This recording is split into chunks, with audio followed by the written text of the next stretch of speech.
les diables précipitent les femmes en enfer à cause de vanité. J'étais avec le Seigneur en train de dialoguer, quand le Seigneur m'avertit qu'au début de ma conversion, je marchais dans l'obéissance et qu'au fil des années, je commençais à porter des boucles d'oreilles, des colliers et du maquillage. J'ai interrogé Jésus en disant qu'il aimait l'église ornée et la Bible dit que le peuple d'Israël devait orner son mari, même son église. Jésus m'a regardé avec beaucoup d'amour à tout expliqué. Il a dit, serviteur, la parure du monde ne m'est d'aucune valeur. Ce que je veux, c'est un peuple qui se pare de ma parole. Les parures spirituelles sont l'amour, l'obéissance, la pureté et les fruits de l'esprit. L'église qui est ornée de ma parole brille comme une lumière. Chaque parole recouverte par l'Église est comme ornée de joyaux célestes, comme Israël était chargé de se parer de sanctification et non d'idolâtrie, mon Église est appelée à se parer de ma gloire, qui fera briller mon peuple comme des étoiles.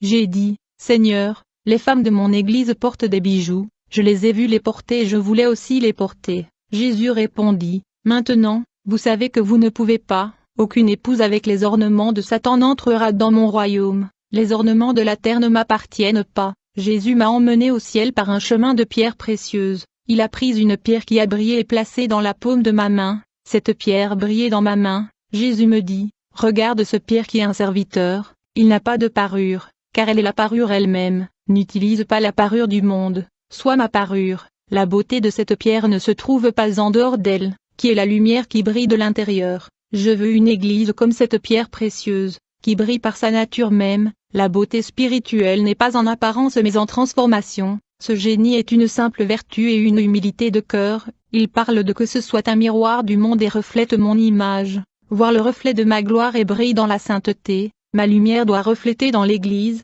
Elle doit être le reflet de ma lumière. Je ne veux pas d'un peuple qui a une image du monde ou qui a encore des coutumes de l'Égypte et qui est le peuple de Babylone. Quand Jésus m'a dit ces mots, il a été commencé à briller et a été rempli de gloire. Il est parfait, complet et absolu. Jésus m'a dit, les chirurgies et les décorations en plastique me répugnent. Quelle que soit la beauté de la femme ou de l'homme, la beauté qui me plaît vient de l'âme et de l'esprit. Je regarde la sainteté. Je ne considère pas la beauté physique qui attire le monde. Celui qui pratique le péché de vanité pour être attrayant devient horrible pour moi. Son cœur est taché par la vanité, révélant son véritable intérieur. Les œuvres de vanité sont des œuvres inventées des mains des hommes. Ce péché déforme le foyer et la femme. Le Seigneur me dit, je vais maintenant vous montrer où sont les femmes qui utilisent des bijoux. Là-bas, j'ai vu une femme qui était forcée par des démons de porter des boucles d'oreilles à ses oreilles. Un grand serpent vint à elle alors qu'elle mettait les boucles d'oreilles sur ses oreilles et que le serpent s'enroulait autour de son cou. Le Seigneur est totalement contre les femmes qui utilisent des bijoux. J'ai dit, Seigneur, mais ce ne sont que des bijoux ordinaires. Le Seigneur a dit, ma fille, ces choses-là ne me plaisent pas. J'ai vu un frère qui portait des chaînes au cou, des sœurs portant des colliers. Il y a un enfer. Ils étaient enchaînés autour du cou et tirés comme des chiens en enfer. Les chaînes et les colliers symbolisent les prisons. J'ai continué à marcher et j'ai vu des femmes qui appliquaient des silicones sur la poitrine, les fesses, les bras et le visage. Les démons les appelaient leurs poupées parce qu'il y avait trop de substances plastiques dans leur corps. Les démons les virent injecteurs tout ce silicone dans leur corps. Les démons ont dit que ces silicones sont les nôtres et que nous allons sortir de leur corps, de nos femmes en plastique, les femmes qui ont fait la liposuction, la réduction de l'estomac, la chirurgie plastique sur le visage. Quand ils vont en enfer, les démons les ouvrent et pratiquent des interventions chirurgicales déformant tout leur corps. Une voix dit, que la chirurgie plastique ou toute procédure esthétique dans le corps déforme l'image de Dieu. Ils n'acceptent pas comment il les a créés. J'ai continué à marcher en enfer.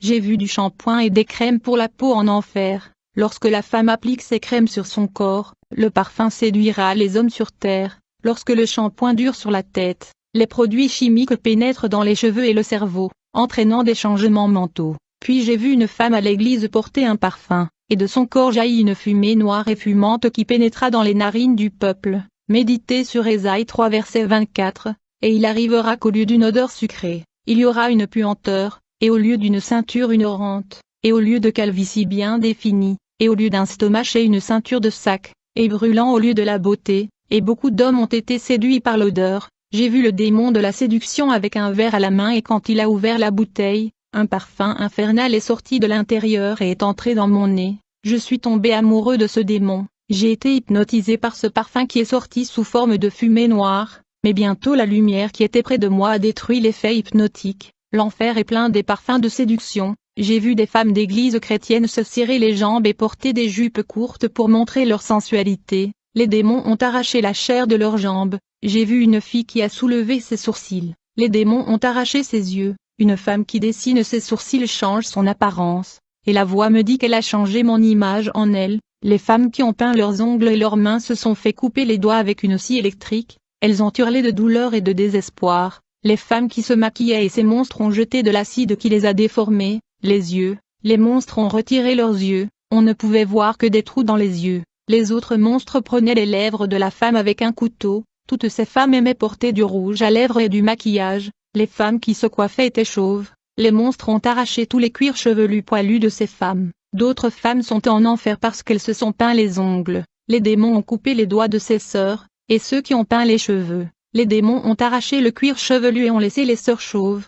Ceux qui portaient des rouges à lèvres avaient les lèvres coupées pour ne devenir que le squelette. Ceux qui portaient des boucles d'oreilles avaient les oreilles coupées. Je n'ai vu que 2 trous à la place des oreilles. Ceux qui portaient du maquillage avaient le visage fondu par le feu. Ceux qui portaient des colliers avaient le cou serré. J'ai vu en enfer des femmes qui portaient des pantalons longs, ainsi que des pantalons courts. J'ai vu des sœurs en enfer pour avoir porté des jupes courtes dont les ourlets étaient au-dessus de leurs genoux et j'ai également vu des femmes portant des robes serrées contre leur corps. J'ai vu des chrétiens qui portaient des vêtements serrés sur leur corps. J'ai vu des sœurs en enfer pour avoir porté des jupes craquelées et des talons hauts. J'ai vu celles qui marchaient sans chemise. J'ai vu des frères qui sont en enfer parce qu'ils portent des chemises sans manches. Et ceux qui portent des shorts à la maison sont comme des vêtements normaux et sortent dans la rue. Et tous ceux que j'ai vus sont des frères de différentes dénominations.